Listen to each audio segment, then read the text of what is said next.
Tervist, head inimesed! Eestis on ka natuke ajakirjanduses kajastatud seda, kuidas Brüsselis põllumehed protestivad, aga nad protestivad ka Kreekas.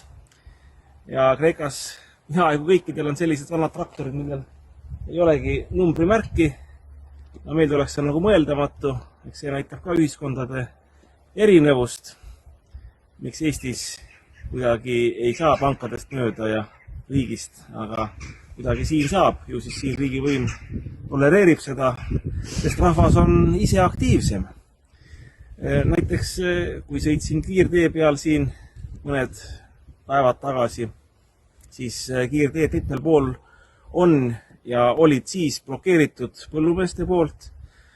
Politsei turvas seda, aga politsei kuidagi halvustavalt ei suhtunud, et näed, vaata, kus lollid protestivad, nii nagu siin plaan B suhtes oli ja sigade revolutsiooni nii-öelda korraldajate, osalejate suhtes, et vaata, kus lollid ja kremlimeelsed blokeerivad. Siin nagu sellist suhtumist ei ole, et protestimine on normaalne nähtus kodaniku ühiskonnas, kui kodanikud ei ole rahul valitsuse poliitikaga ja siin nad ütlevad seda, et põllumajandus tahetakse ära kägistada sellepärast, et eurotoetusi õigel ajal ei edastata põllumeestele, eks ka meil on see probleem ja oleme selle läbi käinud, ma olen isiklikult olnud kimpus sellega, õnneks omal ajal põllumajandusminister Mart Järvik väga paljudel, sealhulgas ka minul, lahendas selle probleemi ära ja eks tal võeti ka ministrina pea selle eest maha.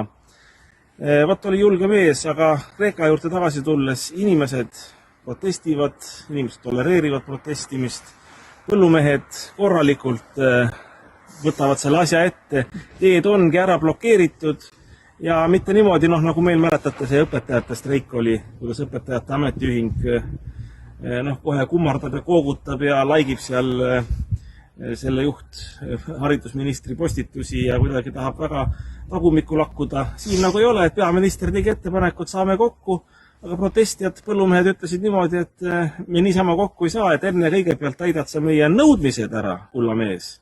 Ja siis me võime kokku saada sinuga, et kui sa selle kokkuleppe allkirjastad, siis saame kokku.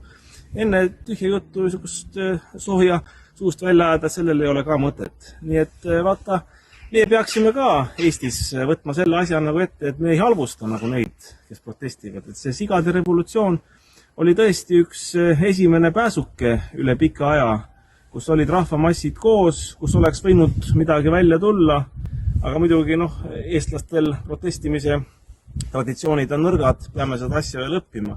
Nii et mõtleme selle peale, uus aasta on tulemas ja see on küll koht, kus kreeklastest eeskuju võtta. Meil on Eestile plaan B.